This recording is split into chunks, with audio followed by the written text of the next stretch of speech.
Hi, everyone. I'm Becky Smith, the Deputy Director at NELP. It's really great to see this room full of friends. Our next panel is a conversation among organizers who are exposing this seismic shift in the way that work is organized and organizing along the supply chain and in subcontracted industries, and I think along the way also helping the rest of us understand how subcontracting has resulted in the deterioration of workers' rights. So we'll start we're going to have each person give a little bit of the context of the work that they're doing, and then we have sort of a series of questions for discussion. I'm going to sit down and do the introductions. So, this is working, right? Yeah? So first we have Kendall Fells, who is the organizing director of Fast Food Forward. You may have heard about that campaign. Kendall started out last year with the first fast food strike in New York City, and on this Thursday we will have strikes in 150 cities in the U.S. and 33 countries on 6 continents. So he's going to talk to us about that campaign. And next we have Chris Schwartz, who coordinates the United Auto Workers auto parts organizing work along the supply chain, and he's been doing that for about 3 years. And there's this sort of janitorial link between our next 3 speakers. He worked for Justice for Janitors for a while as well. A little farther down is Mike Munoz, who is now the coordinator of the National Staffing Workers Alliance, which is a new alliance of groups that are working around staffing and the effects that that's having on workers and targeting the user firms. And we know him for a long time because he was the program coordinator at NILC and also worked for Justice for Janitors at some point. And then we have Lilia Garcia, who works is the executive director at the Maintenance Cooperative Trust Fund, and she'll talk a little bit about their model. They have gleaned or taken back $27 million on behalf of janitors in the last few years, and she will talk a little bit about their model. So we're going to begin just with each of our speakers telling you a little bit about the context of their organizing, and we should just start with Kendall. Do you want to show your video now, or do you want to wait a minute? We can wait a minute. Okay. Go, Kendall. Is this on? Yeah. Okay. So I'm the director of the fast food campaign. I think the context is if you look across the country, there's about 4 million fast food workers. And if you look at the actual conditions that they work in, we just heard about wage theft. We did a national poll. 9 out of 10 fast food workers are experiencing wage theft. About 85% of them in New York City. A lot of times they come into work and they're forced to work off the clock for an hour or 2 before they clock in. A lot of times they're asked to clock out and then, continue working, dumping trash, cleaning up the lobby, things of that nature. We actually released a video a couple of weeks ago with a couple of McDonald's managers, former McDonald's managers from North Carolina, where they, talked about essentially how they were trained to, at the end of the night, if their workload was too high versus their profit, they would essentially go into the system and shave people's hours, give them breaks that they didn't take, shave people's hours off. We have workers that work 46 hours in a week. They'll receive the 40 hours and receive the other 6 hours on another paycheck, so on and so forth. I would say disrespect is probably the biggest issue in fast food. Probably one of the worst stories I heard. We had a worker in Chicago that suffers from an illness that she was born with. She called in one day saying she couldn't come to work, and the boss told her that she should put a bullet in her head. And so, we see people get fired. I've seen people fired for eating a chicken nugget. One lady was, they have small cups to drink water out of. She drank out of a medium cup. She was fired. The conditions are pretty horrific. Overwhelmingly, they make minimum wage. If you look at kind of the national numbers that they say on the news, the numbers are higher because some states and cities have higher minimum wage. But if you go to any particular city, most of those workers are actually making minimum wage. the hours, you're hired for day shift. They'll put you on a day shift and then put you on a night shift, then put you on an afternoon shift, call you the day of for work, not put your schedule up. So it's hard to go to school. It's hard to, take care of your children. And, I think that's really what created the momentum for the campaign. It started out in New York City. When we started in New York City, this was we really started at the beginning of 2012. We really started having serious conversations with workers by the summer of 2012, and we saw that there was some heat there. So we met with workers at the first meeting just to kind of see could we pull people together across brands, across the city, and what would happen. I think in that meeting, people realized that, prior to the meeting, they were so isolated. It's like, oh, this just happens at my store or for this particular brand or this particular part of the city. And I think people learned like, oh, this is happening across Kentucky, Wendy's, McDonald's, Brooklyn, Midtown, Harlem. It's like, every fast food worker had the same exact issues. We wrote them up on a wall. And so people agreed that they would bring more people to the second meeting. This was about September of 2012. So they brought more people to the second meeting, and that's where people decided that $15 made sense. I would say that it was a pretty scientific process. $10 was too low and 20 was too high. So we landed at 15. So, people thought 15 made sense, even though, in actuality, it takes more than that to live in New York City. But, compared to making $7.25, $15, people felt like they would at least be able to get food, shelter, and clothing. A lot of them live in homeless shelters. They couch surf, so on and so forth. Anyway, the third meeting was really the meeting where people were like, what can we do? Like, we know we want more money. We know we want a union to keep the money and kind of protect ourselves. But how can we fight? And people took a vote to go on strike.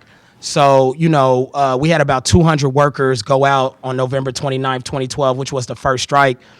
Prior to the strike, I think we all were terrified, including myself. The workers were terrified, but, they were once again being fired for a wrinkled shirt, eating a chicken nugget. So it's like your job's on the line if you go on strike, but your job's on the line if you don't go on strike. So, you can get fired any day anyway. And I think that's why, we actually pulled it off.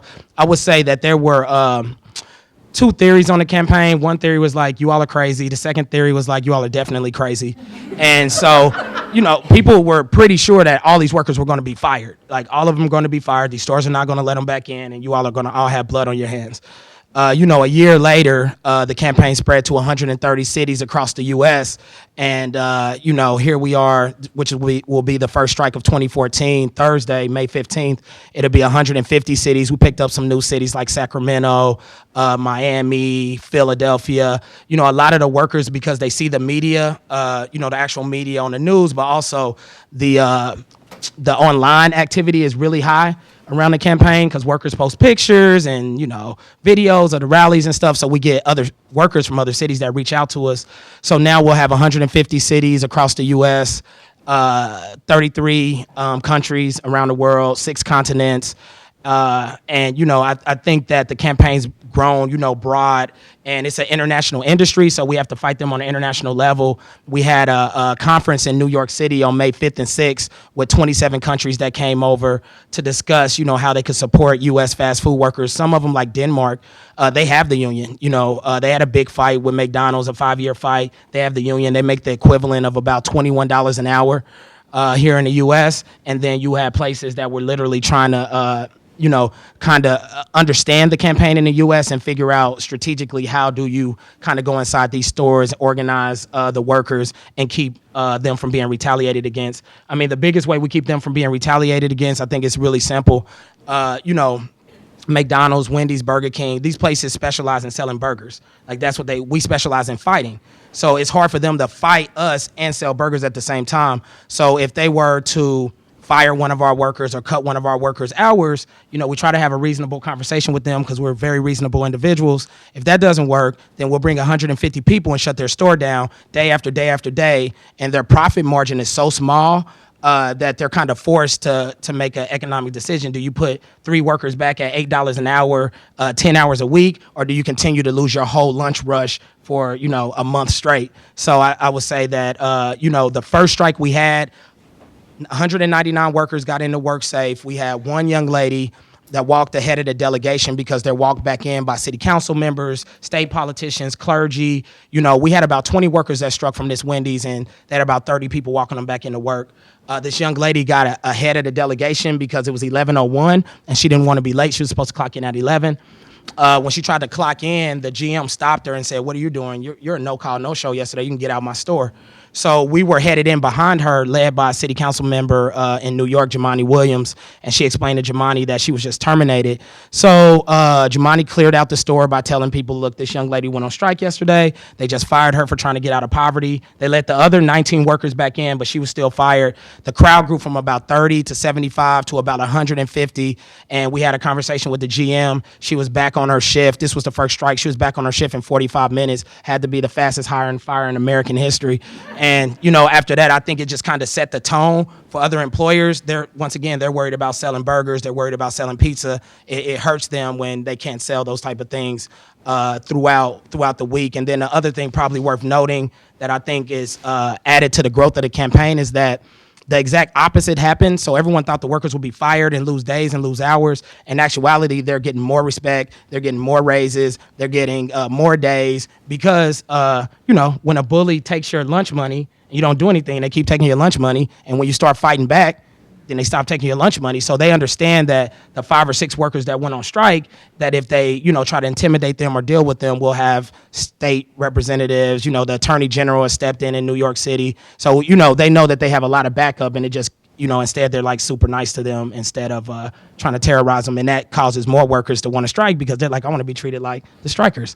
So, sorry, I probably went over my time, but that's the fast food report. Thanks.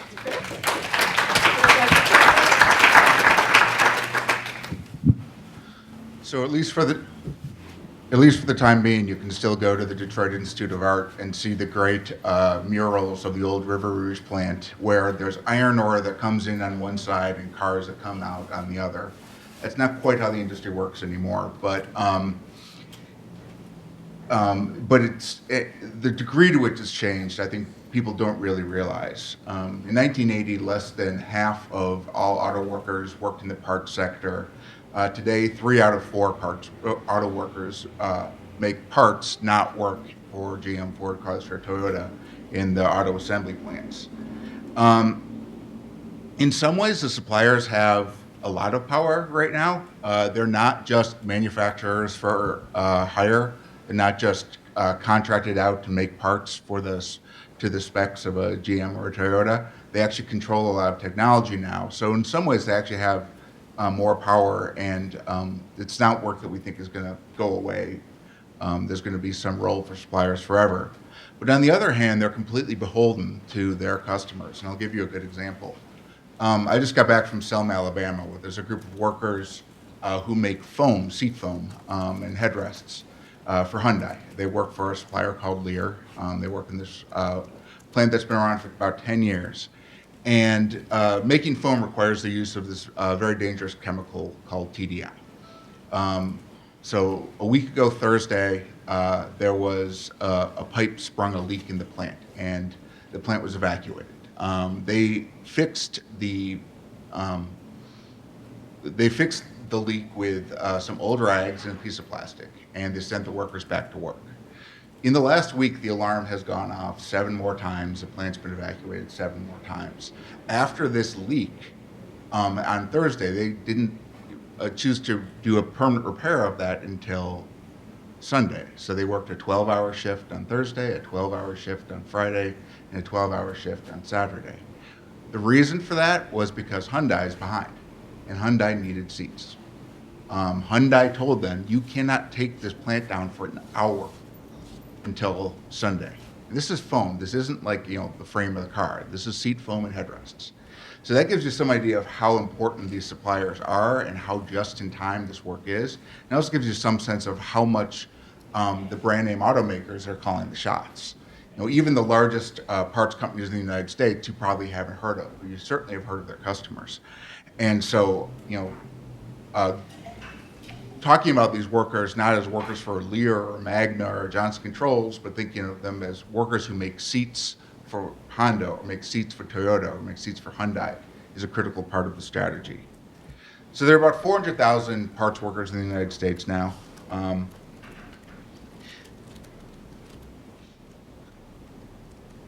While the number has certainly decreased because over the years because of work going to Mexico and Asia, there's actually more cars being made in the United States now than there's been in quite some time, and that trend is likely to continue. And as long as cars are made here, there's going to be some segment of the parts sector that's going to stay here as well. It's the type of work that's delivered within as little as 3 hours from the time it's ordered to the time it's put on a vehicle to 1 or 2 days. That work isn't going to Asia or Mexico, that's staying in the United States. And there's a real chance to make real differences in the wages and working conditions of those workers. Unfortunately, the question of whether there's going to be parts jobs here, the question is, are there going to be any good parts jobs here? And I think when I first started working at the UAW after working with janitors for a long time, I was, I had the assumption that every auto worker was made $20 or more. I was shocked to find workers making $8 or $9 in manufacturing, welders making $9 an hour, welders working as temporary workers for multiple years. Parts workers on average make about a third less than workers in an assembly plant. That's not a third less than workers in a union assembly plant. That's a third less than all assembly workers in the United States. Wages have been on the decline. Real wages are down about 15% over the past decade. And the fight for 15, a lot of, for a $15 wage, there'd be a heck of a lot of auto parts workers who would see a pretty big raise. About 10% of auto parts workers make less than $10.38 an hour. About a quarter make less than $12.63, and half make less than 15. So these are really, these are low wage. This is low wage work. We find workers who go back and forth between some of these temporary parts jobs and fast food jobs, or Walmart jobs, where wherever they can pick up. If they get laid off from their temporary job or they get fired for some equally stupid thing, they'll go and work in fast food, and this sort of this cycle back and forth. So these really are the same workers in a lot of these places. In fact, those numbers I gave probably grossly overestimate the actual wages of a parts worker, and the reason is because those wages don't really take into account just how prevalent temporary work has become in auto parts and in auto in general. We're trying to figure out how to isolate just a good number on how many temp workers there are of those 400,000 in auto parts. We know that in manufacturing more broadly, there are about 700,000 temporary workers. Half of those workers make below about $11 an hour. So there's temporary work is taking hold strong and fast in the auto parts world, and it's taken hold too in the big automakers in general. At Mercedes, about a third of the workers now are temporary workers employed by a staffing agency. At BMW, about 60% of the workers are temps. We had a really strange situation when we went to try to organize the plant that makes the seats for BMW and found out that it was the best job in town because it paid about $5 an hour more than most BMW workers made. And then Nissan is, their workers we found at Nissan, they're worked in temporary jobs for 10 years or more. And again, a third to a half of workers at Nissan are temporary workers. So we're really trying to find a way to rethink of how the UAW thinks about organizing parts workers and about getting to scale in parts workers. We brought a few fast food workers and a few Walmart workers to our annual parts conference last year. And we didn't bring them there for the rich auto workers to support fast food workers and Walmart workers, though of course, part of the point was to mobilize support. We really brought them there to see that their struggle is our struggle, and vice versa. And it was a real shift in thinking, and one that our members got right away. And so I think we're going to see We're just launching our seating workers campaign really last week. So more and more we're going to integrate with the other work that's going out there with low-wage workers, and hopefully try to integrate this into one story and one movement.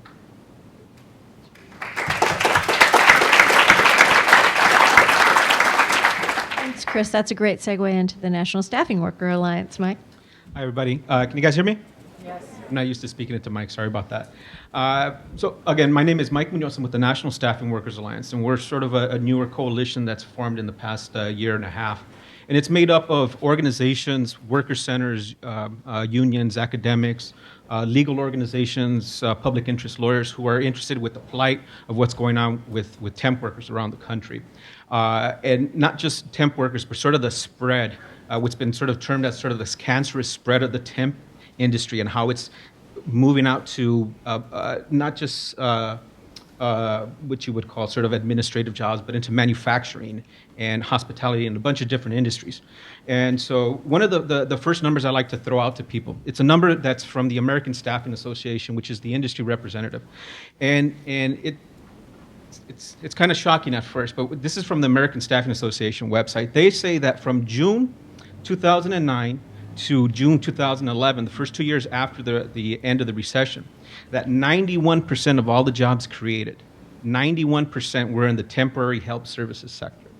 That's coming straight from them. And so we're talking about an increasing number of workers that are sort of moving into the temp jobs. As jobs are coming back after the recession, what was once permanent jobs are now temp jobs. And so when we're talking about temp agencies, we're talking about Manpower, we're talking about Cali Services, Labor Ready, the Select Group, and we're talking about Adecco. In 2012, the temp industry turned a profit of $1.39 billion. In 2013, there was $109 billion in sales in the industry. They still haven't put out what their profits were for that year. This year, every month, the temp industry, the number of temp workers employed has been going up by 4 to 9% every month over the previous year. So it's growing, right? Every week, temp agencies send out 3 million workers to work. They place 3 million people every single week. One of the things that we saw, even before the end of the recession, one of the things that we saw was consolidation in the industry. We saw Labor Ready and the Select Group going out and buying a bunch of smaller temp agencies and regional mom and pop shops. So you have sort of an interesting dynamic where you have sort of these conglomerates, but you also have a bunch of smaller local or regional temp agencies. Depending on who they are, the abuses are sort of things that most people in this room are familiar with. Wage theft, unsafe working conditions, little to no training of the job that you're going to take. Also, no protective equipment for workers as well. So you see, and I think a lot of folks in this room are sort of used to those types of abuses. What industries have high concentration of temps? So we're looking at manufacturing. We're looking at construction, the auto industry, logistics, medical. So you have nurses, lab technicians, and you now even have some doctors who are placed by temporary staffing agencies. Hospitality is another big one. Recycling. And a lot of these temp agencies are in poor, black, and immigrant communities. And it's created what I think Michael Grabal has talked about as temp towns. These clusters of where you have high concentrations of temp agencies and employers who use those temp agencies. And it's created this a sort of, how would you call it, a situation where there's no other job in some of these towns other than through these temp agencies. And they tend to exploit the differences and the divisions between African American immigrant workers, and they play off of those to make sure that people are divided, they can't get together, and to sort of make sure that nobody sort of takes them on. One of the things, employers like to say that the temp agencies give them flexibility. But we all know that flexibility, it's a code word. It means disposable workers. It means you can use your worker for as long as you want. If they're injured or if they start to speak out, you can get rid of them. right, and bring in the next temp, and so it's really a code word for disposable.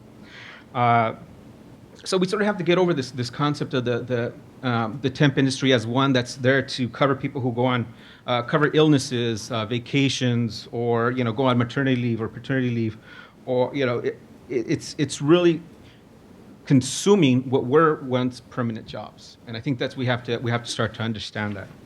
So why do employers choose temp agencies? Why do they go with the temp agency? Obviously, there's a lot lower pay. If you go through a temp agency, you can lower workers' pay right off the bat. An employer doesn't have to pay workers' comp premiums anymore. That's the temp agency's responsibility now. They don't have to pay unemployment insurance. That's the temp agency's responsibility. They themselves are able to lower their HR costs. They cut out benefits completely. There's an industry group called the Channel Group, and they took a look at a base salary of $50,000. If you have an employee that's making $50,000, if you temp that job out, you can save $10,000 to $15,000 per worker per year. And so that's an economic incentive.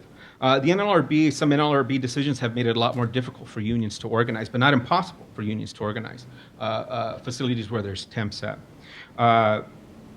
And so you have an economic incentive, but you also, and I mentioned this briefly, you have another incentive, which is that temp agencies help keep workers divided. It creates divisions. It keeps workers disorganized, right? And I mentioned how in a lot of cities it plays off of racial divisions, right? Their preference for immigrant workers or African American workers, and one of the things that people aren't necessarily talking about is that it also allows some employers to avoid having to send their workers.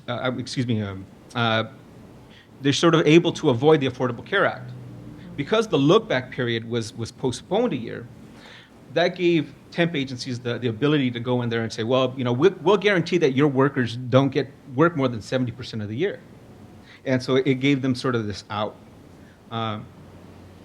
So some of the big employers that I think that people might know who are using temps or jobs that have shifted from permanent to temp are Hostess, Quest Diagnostic Labs, Crate and Barrel, Kraft Foods, Kellogg, Holiday Inn, and the McCormick Place Convention Center.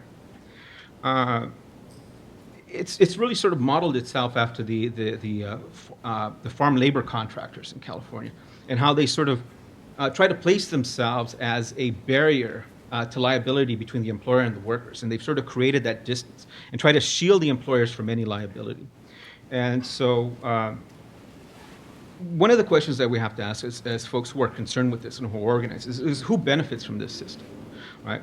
Is it the temp agencies themselves? Is it the host employers, right? Or is it the who makes the ultimate profit, the retailers who make the profit? And so when we're looking at organizing, we need to look at all these different levels of who's making money off of the system, and make sure that when we begin our fight back, we have to be able to look at all of these, and that provides us targets and vulnerabilities where we can actually organize and hit back. Temps, it's an industry where a lot of folks have tried previously. Some folks have tried previously to try and organize. I think there was an effort over a decade ago to try and organize labor ready. And we're sort of looking at it in a different perspective. I think we can talk about that later when we get into the organizing part of it. But I just wanted to, hopefully that gives you a good understanding of what the industry is like and what it's doing.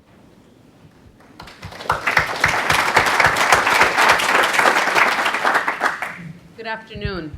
I would ditto a lot of what Mike was sharing about the advantages to a temp agency for subcontracting in the janitorial industry. And so the Maintenance Cooperation Trust Fund was created in California back in 1999. And we're a Taft-Hartley trust fund. And so we are a vehicle by which employers of a signatory union can put money into a fund for a specific purpose, and that fund be jointly governed by union leadership and management employers. And in our case, the fund was devised to expose the unfair competition that is created when non-union employers break the law to underbid the union companies. We were modeled after those in the building trades. There are thousands of these programs in the building trades. Much better funded, I should note, than our program. But obviously the funding contribution rate is connected to the wage rate, and there's a big difference between the trades rates and the janitors. So we initially were set up as a side letter of agreement, and then we got negotiated into the master contract of 2000. And now we are in a majority of contracts in the state of California. We actually, in 2015, is the first time we're going to receive institutional funding from the Northern California Master Contract. So we currently have 9 employees, 9 investigators. We'll most likely close to double that if the funding in the North is what it's supposed to be. Figuring out our budget is funny in this industry or in this structure because we rely on the contractors to tell us how many hours they work. And we bill them per, right now our contribution rate ranges from 4 cents to up to 13 cents an hour for every hour that the members work. And that's where our budget comes out of. One of our trustees, John O'Shafer, always says that this should be an employer proposal on the table. We have an opportunity to increase funding at bargaining every cycle. And unfortunately, fortunately, I guess this past cycle was the first time we had an employer put a proposal on the table that was higher than what the union was asking for. And that was quite beautiful, which is how we ended up with the 13 cents an hour. And you will hear from that fabulous employer tomorrow. He unfortunately is on the smaller side in the retail. But he has felt the impact of unfair competition, and he actually lost his first business back in 2003, and then he came back a couple of years later. So he gets the importance of this particular funding. And basically, the union has often, as all of you have, the union is no stranger to a wage and hour strategy. So often our biggest challenge with the employers is, why are we going to pay for the union doing their work? And we've invested a lot of time in helping them understand that the importance in having an independent watchdog group, the importance in the eyes of the agencies, and really the difference, the union's work is just constantly slammed. They're constantly putting out fires. And we are actually able to focus and hone in on this one aspect in a comprehensive campaign of the legal component. And we're able to build long-standing relationships with the agencies. I've been here 14 of the 15 years the program has been around. And it's amazing, whenever I've thought about leaving, how many agencies have come to advocate for me not to leave. Just the trust that they feel, the confidence that I give them my word. If you open up to me and you share with me, what's happening, we're not going to leak this to the press because we want them to be successful. So we put a lot of time into building that common ground with the agencies, and the work that we're doing to show them that we're an invested partner. The only difference is we don't have the authority of the state behind us, although we really would like to, and so we work. 90% of our work is through administrative remedy, and that has actually grown into criminal prosecution. We have facilitated the prosecution of about 40 contractors in the last 7 years. That's pretty incredible in California, given the rampant nature of this, and also the fact that the prosecutors felt that these were isolated incidences, and they believed that immigrant workers would not be good victims, because when a prosecutor loses their victim, their case falls apart. So that's what we bring to the table. Our commitment to them is we are going to hold on to these victims for you. And in San Diego, we had our longest standing case. It lasted 8 years. And we held on to 28 of the 30 victims in the course of those 8 years. And we had 6 subcontractors criminally prosecuted. Now, we fell short of the prime, the prime contractor out of New York, Capital Cleaning Contractors, and we definitely fell way short from Albertsons.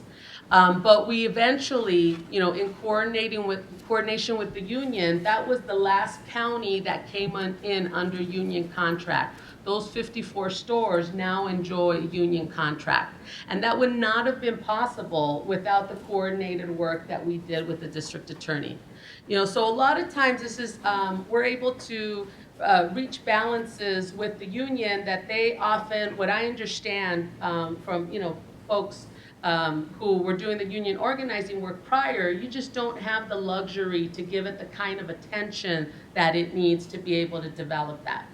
The other piece that we've focused on developing is the role of the employer. I was a teacher and a counselor when they hired me. I didn't come out of the labor movement. I know nothing about business. So I really made it a point that they needed to educate me and help me understand the business side. If we're going to be a business advocate, we've built that bridge on wherever you have an exploited worker, you have an employer who's being denied a fair marketplace. And we bring attention to that and shine a light on that. And the importance of addressing both needs, looks very similar. And so a lot of our leads come from employers. And, they're all scared. They're all a little nervous. In a funny way. I mean, we represent enforcement, and so that's kind of funny to me, and it's nervous for the janitors, right? It's nervous for the workers that we're telling them, come talk to the government, come expose your vulnerabilities to the government and trust in them. That's really hard to sell, right? That's really hard to sell. And it's the same thing with the employers. Most of them on the backside, they look at me and they're like, Lilia, when you're finished with them, what's going to stop you from coming after me? And so we focus on, we're not looking at administrative errors. Oops, we didn't pay somebody wrong, you got some rogue supervisor out there. We're looking at systemic operations of violating the law, and to make that distinction, because when we make referrals to district attorneys, we don't want to hit somebody who is going to defend themselves, or, well, that doesn't sound right. Somebody who, who, if it actually is administrative error, they're going to be able to show that, right? As opposed to those predatory employers who are fly-by-nights and have no intention. Their whole business plan has been devised to evade responsibility. And as Mike was talking about in janitorial, when the building owners used to employ the janitors back up until the mid-60s, I think there was a huge increase in subcontracting, and it really increased again in the 70s. And not only did subcontracting increase, but subcontracting increase, and what I call illegitimate subcontracting. These are not established businesses. They operate in the trunks of their cars. They have no office. It's very hard to locate them. In the legal system, if somebody steals my car, but I don't know where to direct people, there's not much the cops are going to do. They're going to look at me like, make a nice report. I hope you have some insurance. And it's the same thing with wage theft, and it's the same thing with the unfair competition. So we've been able to focus on, we do surveillance, we follow employers. We do, I'm remembering this is recorded, but we do everything legally possible to put our facts together, and just keep track of where all the people of interest are, and that we could locate them to serve that subpoena, to do that search warrant, whatever is happening. So in California, when you're looking at 18 million workers and almost 2 million employers, janitorial was nowhere on the map prior to the MCTF. No. Janitorial was very big. The Justice for Janitors campaign, hugely successful. But from an enforcement perspective, it was not significant. And this was the frustration in the union, and they always just walked away from it. They just thought, the enforcement was useless. But through the MCTF model, we've actually been able to show that we can create an agenda for enforcement. And we have spearheaded that. And because we bring this to the table, and that's what we offer the agencies, that we're going to develop these cases and we're going to help you along the way as a trusted partner. Not to say we don't disagree a lot, but I don't get any bang for my buck speaking to the press about it, until my case is well handled. And that's really what we want. We want to change how enforcement works. What David was talking about was just fabulous, right? It's great to hear that they are talking about strategic enforcement. I would love to work with them in California to figure out how we could get that out of the DOL. So the MCTF in our 15 years, we've brought in about 6,000 jobs from the predatory economy. And by that I mean it was all cash. There was no workers' comp. They weren't paying taxes.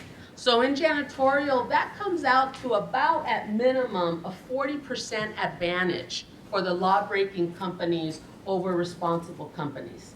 That gives you a tremendous amount of wiggle room to offer that lower contract. So in the Albertsons case I mentioned earlier, that was done by non-union companies, and it was in the part of the union's fight to bring back these jobs, to bring them back under union contract.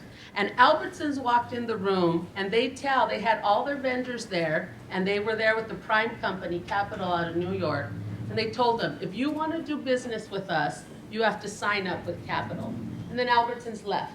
And then Capital says, you're going to do the same work, you're just going to do it for 40% less.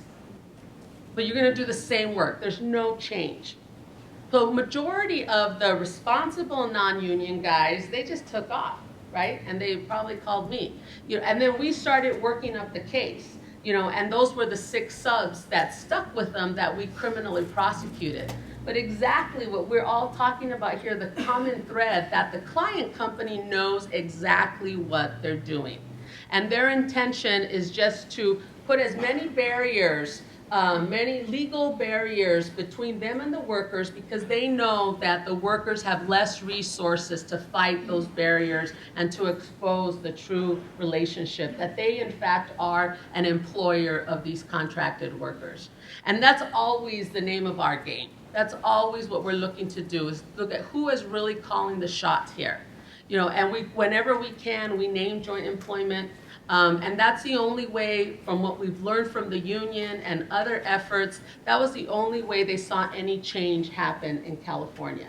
Is by naming the building owner, creating some liability there, or creating enough pressure to where they're going to care and make a simple decision that they do not spend that much time on, but changes the lives of those people cleaning those buildings. And we're really talking about a huge universe. The union companies, there are only 140 union companies, compared to there are more than 27,000 registered contractors in California. Now, those are registered, so those do not include the underground economy. I think there's probably 2 to 4 times that amount in the underground economy. There are more than 220,000 janitors in the state, and there are sadly only 25,000 that are enjoying union contract.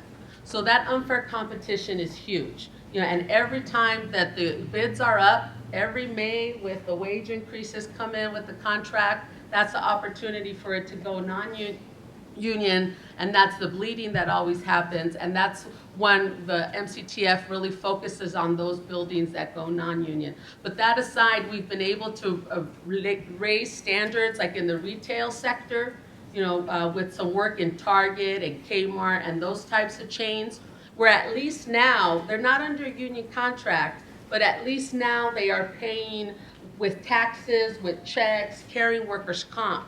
So now union contractors, we actually have a union contractor cleaning stores in California, Target stores in California, which hadn't happened before.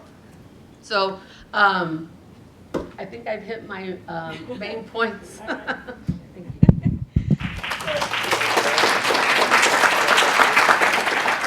Could you all all address a little bit more about your organizing strategy and how you do that in this context of fragmentation and disorganized workforces? So you have franchising and sometimes very small franchisees and a huge brand, or a number of auto parts manufacturers who are feeding into a larger system, or of course staffing where there's tons of folks who are from different staffing agencies at the same place. Anyone? Yeah, I guess, the fast food industry, they basically call their franchisees independent operators, I think is what they're calling them now. But the bottom line is the actual brand of McDonald's or Burger King or Pizza Hut, like, it's owned by the corporation. So when these workers are going on strike, the brand is, the people that are more concerned about protecting the brand is the actual corporation. If you look at the wage and hour lawsuits we filed a couple of months ago in California, Michigan, and New York, we named McDonald's the actual corporation and also named the franchise owners.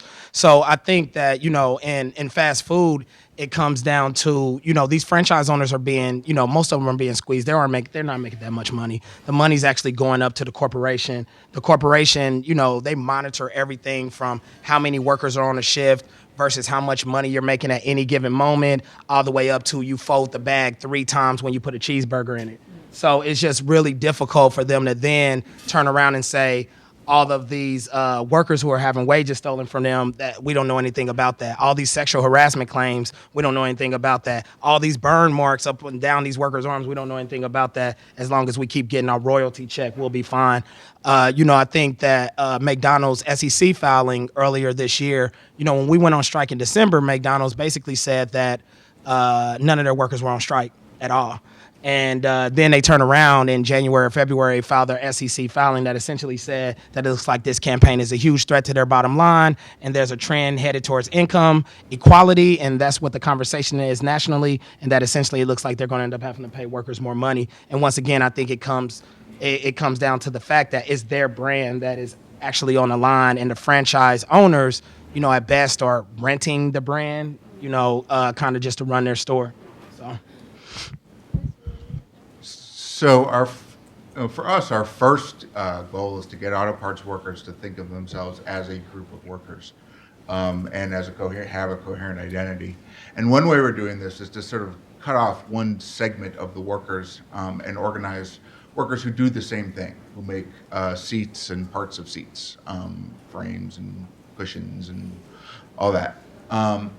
There's also a reason to do that, so it's really similar to the old Justice for Janitors model too, which is to create a level playing field in a component sector, so wages are more or less equal across employers, and so work doesn't just flip from union contractors to non-union or union suppliers to non-union suppliers. Practically speaking, what that means is really. We're looking at it, when I did lots of citywide campaigns when I worked for SEIU, and lots of cities where we know janitors organized before, like Houston, Minneapolis, in Columbus and Cincinnati.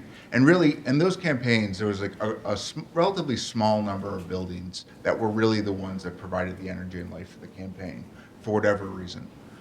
They'd have the worst conditions or the worst wages or whatever it was got them out there, and then everyone else sort of followed behind them. We don't have geography as a rational way of dividing up our industry, but we do have this idea that we can find 3 or 4 of these seating suppliers where workers are hot, issues are dramatic, like the issues in Selma that I described, and get that first group of workers out there and sort of prove that it's possible to organize in the transplant, the suppliers to Toyota and Honda. We've never organized systematically in that world because, again, like fast food or Walmart, everyone says you can't do that. That's impossible. We have a few here and there that came about through, hot shops or whatever, but to systematically go after the suppliers, we haven't done before. So we're sort of thinking about scale here as 3 circles. This inner circle of plants that are public and moving, a second group of plants where we build small but private or secret committees, And we already have that at probably about another 15 or so seating plants where we have got contacts as of the core of a group of workers. And we actively connect them to what's going on. And then this third outer ring of the places we may only know one person or no one at all.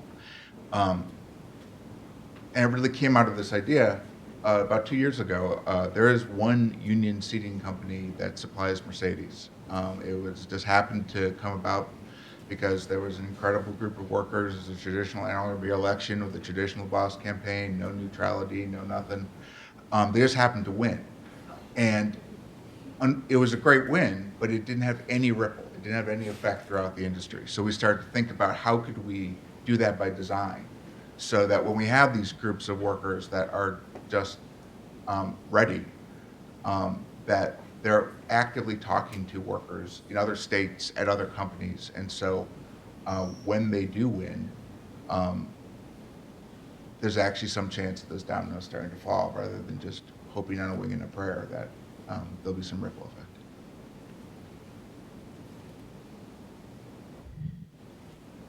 So like I had mentioned, the temp industry is, while there has been some consolidation, it's really spread out. There's tens of thousands of temp agencies out there.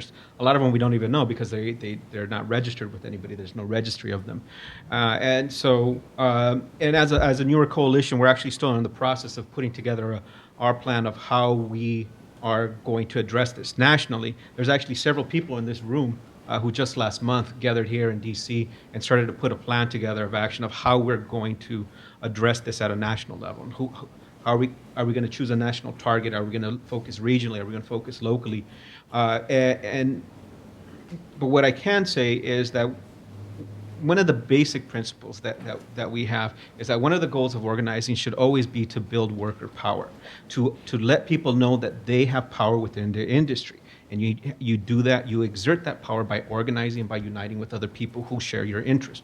And so that's one of the main goals that all of the organizations that are part of our alliance really believe. I can talk about what some of the folks have done. Some of our members or folks in our steering committee, and I'm gonna try and I'm looking at one of the attorneys but I won't mention like names of agencies or employers, but they're so one of the things that they'll do is they'll either workers will approach a specific worker center who's part of our alliance, or former workers will say, look, this particular agency has been a problem and they're abusive and there's favoritism and they let people go for arbitrary reasons. There's no respect. They humiliate the workers at every chance that they get. And so what happens is that a committee of those workers is formed, right? So the workers themselves, the members, form a committee on this particular staffing agency. They go and either get jobs at that staffing agency or recruit members who are already working there and begin to sort of document what the violations are. Because usually where there's smoke, there's fire. If they're abusive, they're probably committing wage theft. And there's probably health and safety violations. And there's other things. So you start documenting what are the violations, right? And you start building cases. You start gathering evidence for how we're going to sort of hit these people. You also find out what are they producing, where are they producing it, and who's going up that chain, right? What are they producing and where's it being sold at? So you start identifying sort of vulnerabilities of where we're going to hit these people. And then the workers themselves sort of come up with the strategy. What are we going to do? Are we going to picket? Are we going to just leaflet inside the staffing agency? Are we going to picket? Are we going to take it to the facility that's producing these products out in the middle of an industrial park where not a lot of people can see it? Are we going to take it to the retailers who are selling these products? And so they come up with these strategies and they incorporate these. And then they hit the streets and whatever strategy they come up with. And because of this alliance, in this particular case, we're actually able to make connections, not just with folks in this particular city, but its corporate headquarters in the Northeast and other retailers across the country, and put a lot of pressure on the temp agency to change the temp agency, the employer, and the client company. So that's just like one example. Another example is that folks are, and it's interesting because these sort of came up sort of independently, but almost at the same time. Two of our members of our steering committee actually came up with basically industry standards that they would like employers to sign on to. And these basic standards include stuff like respecting workers' seniority, coming up with a process of dealing with like an arbitration, not an arbitration process, but like a grievance procedure, and you know, respecting health and safety and making sure that proper training is given and all these things. And so those are two other sort of strategies that are being employed locally and regionally of how to try and raise the floor. You have to raise the standards, and that's, I think, one of the things that we're trying to do. Because if you raise the floor, and that, you know, there's this push, this bottom push of sort of pushing that floor down, and so at some point we need to stop that and start pushing it back up. Again, I echo what has been said. I think one of the main strategies for us that we weren't aware of how much time it was going to take was the worker piece. You know, because we don't have general standing anymore in California, we really can't file any kind of significant legal claim that's actually going to stick without workers coming forward. So generally, and we're very sensitive to the reality, as you know, as Brother Kendall said, the reality of, you know, this is a bad job, but it's the job you got, and it's not like we're standing there with other jobs to give them, you know. So we're very sensitive to that, and we understand that reality for them, and we invest a tremendous amount of time in building education, in helping them understand what their rights are, the defense mechanisms available to them. So every worker involved in our cases, if it's an administrative case, if it's a civil case, if it's a criminal case, if it's an investigation, they go through a training series to understand what it takes, you know, and to make sure that they make the best decision. And if they're not ready to go, we can't file. And this often brings us into conflict with the needs of the organizing campaign, right, of the union campaign. But we're really strong. We hold, you know, fast to that issue because, you know, the case is going to fall apart. So similar, you know, the thinking of the prosecutor, I understand that. Our case is going to fall apart if workers aren't going to be ready, and if workers aren't going to be ready to deal with retaliation at the workplace. I think that's criminal on our part to engage in that. So we put a lot of time. And in the beginning, we got a lot of questions. The contractors, they see I have food and, you know, stipends in my budget, and they wanted that gone, you know, and they just wanted us to file the case and win and move on. File the case, win and move on. They didn't realize how much time we were going to take with the workers. The other side of it is the agencies. The agencies are really like my organizing committee.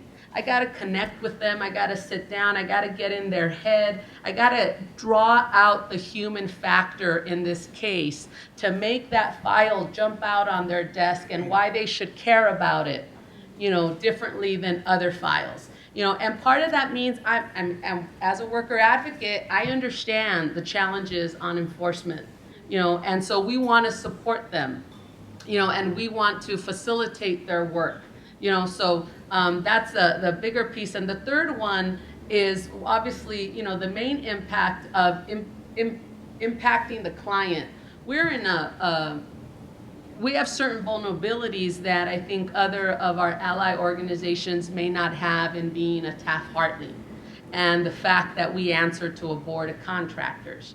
You know, and so we have to make very calculated risks in when we engage client companies and whenever we put anything out on a contractor. You know, so I really put in a lot of effort in with a contractor. For example, the Starwood's Inn, 48 jobs in the hotels down in San Diego, and a contractor gave me that referral. A union company who was doing that work lost it to a franchise operation out of Louisiana, and he came and brought me that referral. Then I told him to build the case with me, and I explained it. So he actually had supervisors bring witnesses to us. He actually faxed me cash, and I thought that was quite hysterical because I said, "How are they being paid?" And that's what he did. Faxed me cash. And we had fabulous coordination. But the best part of that, we were able to collect a little bit of money, and we were able to depose the Starwood Inn through the state actions. But we knew how to hit the right person because the contractor told me who he was talking to, who was responsible for the contracting, who was the person on top, and we had that coordination, and he was actually able to get that work back, to bring in back those 48 jobs. So I think it's, these three types of strategies with the workers, and the agencies and the employers is what gets most of our attention. And do other folks use that agency complaint strategy as well? And what are the issues that you feel really motivate workers in your industry? I mean, everybody has in common low wages, health and safety violations, discrimination, retaliation. What are you seeing out there? I think the biggest issue for a lot of workers right now in auto is sort of the flip side of part-time work, which is essentially they're working 2 or 3 jobs at one plant. It's really not uncommon right now for auto workers to be working 72 hours a week.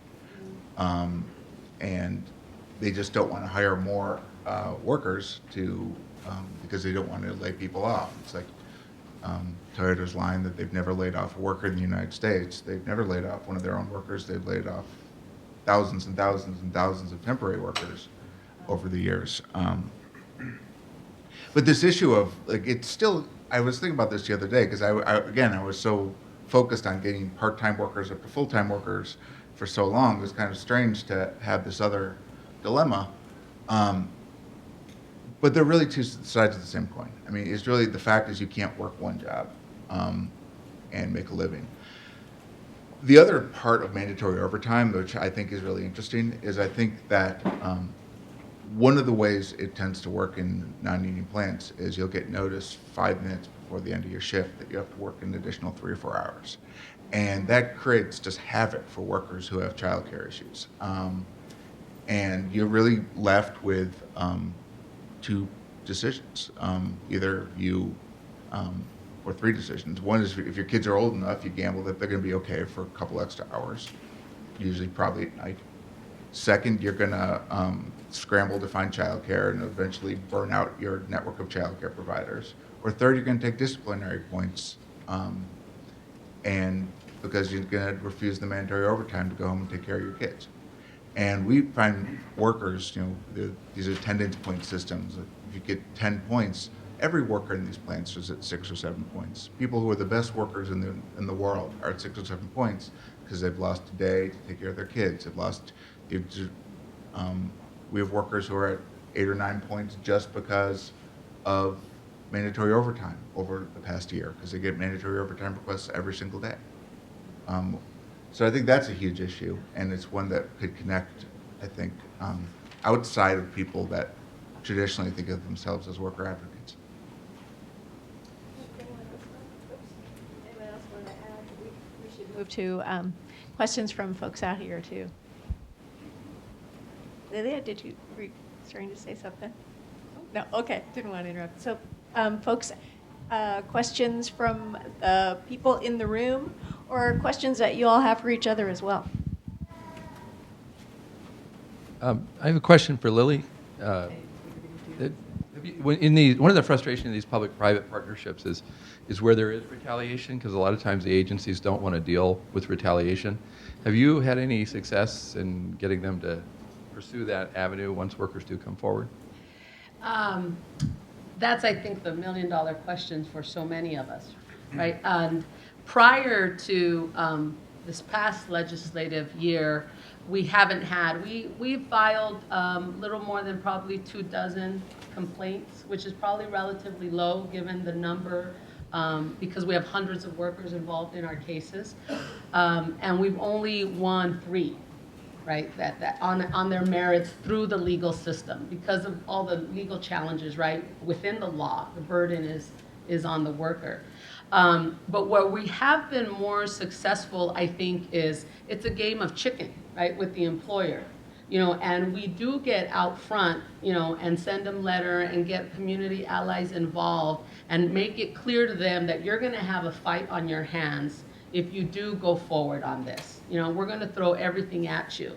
And so we've actually been able to decrease workers being fired, just from my observation, by engaging the employers that way. However, this past year, and Angie Way's here from the State Federation of Labor, and they did a tremendous job with passing an anti-retaliation law in California that we've already been using. It just came into statute this year, where it makes it explicit that a verbal threat of calling immigration, or raising any question around status would be considered retaliation. And there's a $10,000 penalty on it, because part of the issue is the harm, right, of what's the damage to the employer, even if you get an affirmative decision. And interestingly enough, in car wash, we actually won and got money back on some NLRB retaliation charges. The employer just didn't raise Hoffman. It was odd, right? And a lot of times people say don't file it because of that, but oftentimes they don't know. So I think that's where the training, as you well know, is most important with the workers on how to be proactive, and how to identify, what do you call it, subtle, signs of retaliation, and how they should respond, and just try to create, the best situation you can before it occurs.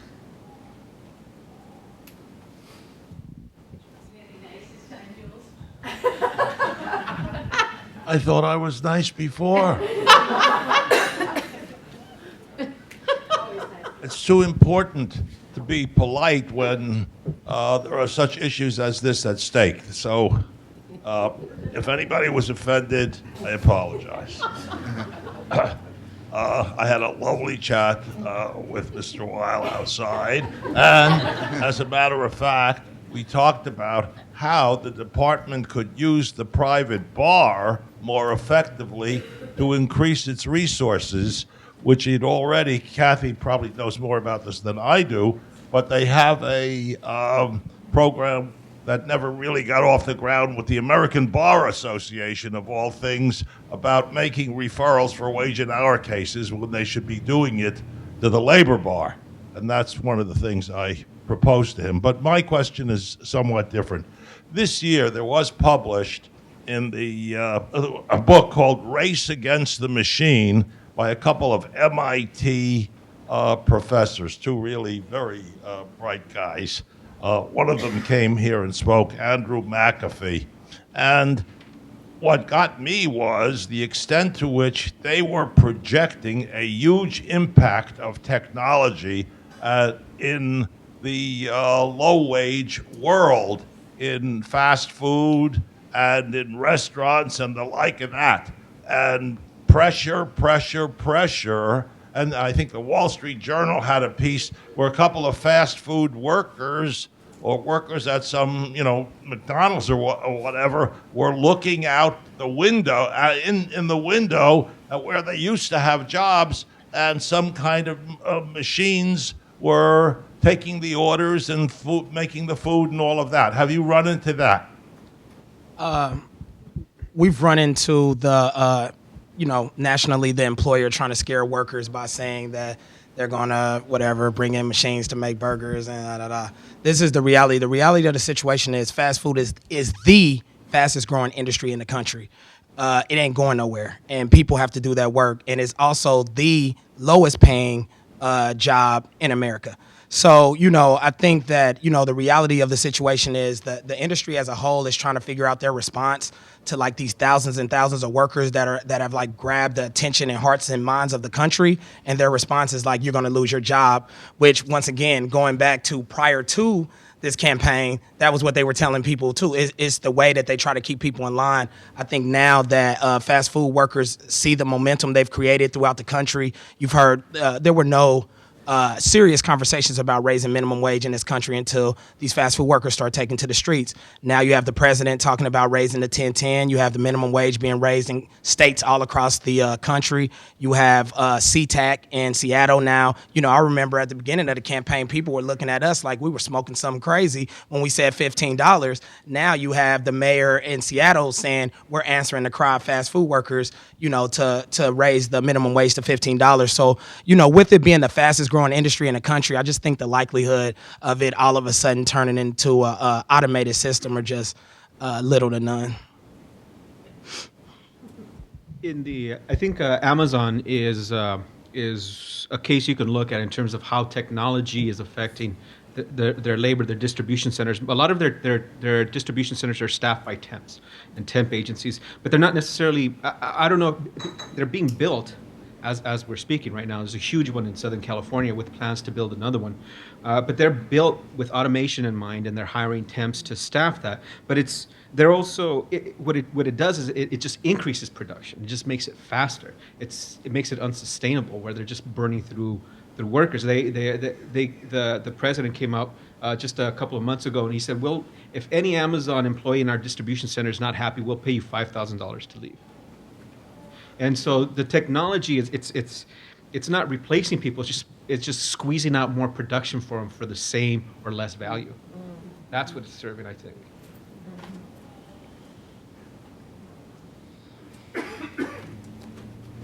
Other questions? Hi, Matt Capice with the United Brotherhood of Carpenters. Just a comment on the other team. The other team, Chamber of Commerce. They're watching what's happening with organizing efforts and public and pressure tactics to improve working conditions. And I don't know if the rest of you have seen it. I work primarily in the southern part of the country, southeastern part of the country, and we're seeing bills pop up in legislatures that would criminalize a lot of the public protest activities, like some of the things I've heard the panel members mention. If certain bills are signed this summer by the governors in Tennessee and in Mississippi, you could be subject to felony extortion charges. And so these are model bills that I've seen pop up so far in Georgia, Tennessee, and Mississippi, and probably lots of other places that I've missed. So keep an eye out.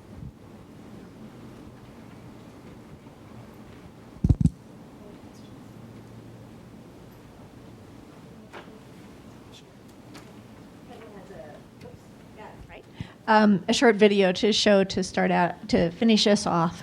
Yeah, so, you know, we had a conference in New York City on May 5th and 6th where we had about 27 countries come and figure out a plan with U.S. fast food workers on how to support the campaign, and this is some footage from the conference.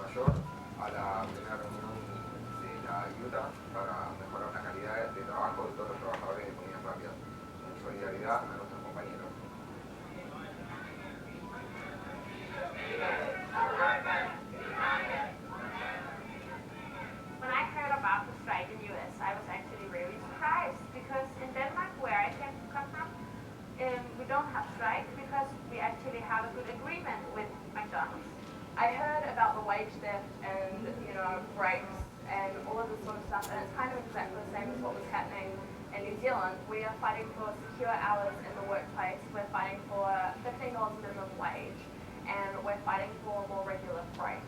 Las horas, el sueldo, las vacaciones, tener una obra social, contar con ayuda de un sindicato para que el trabajador no se sienta solo en la empresa. In Denmark, we have an agreement with McDonald's.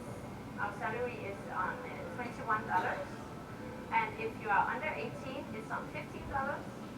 My name is Elizabeth Renee, and I've been dealing with the McDonald's industry for 4 years.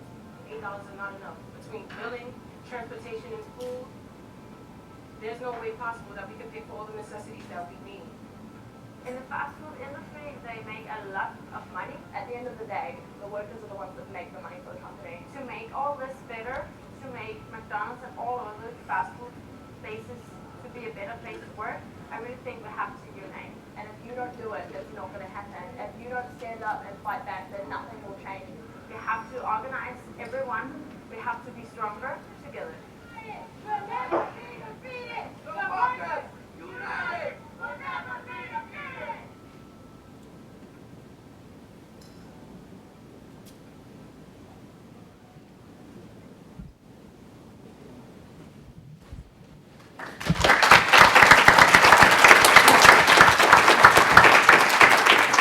Nice note to end on. Thanks very much to this wonderful panel of organizers.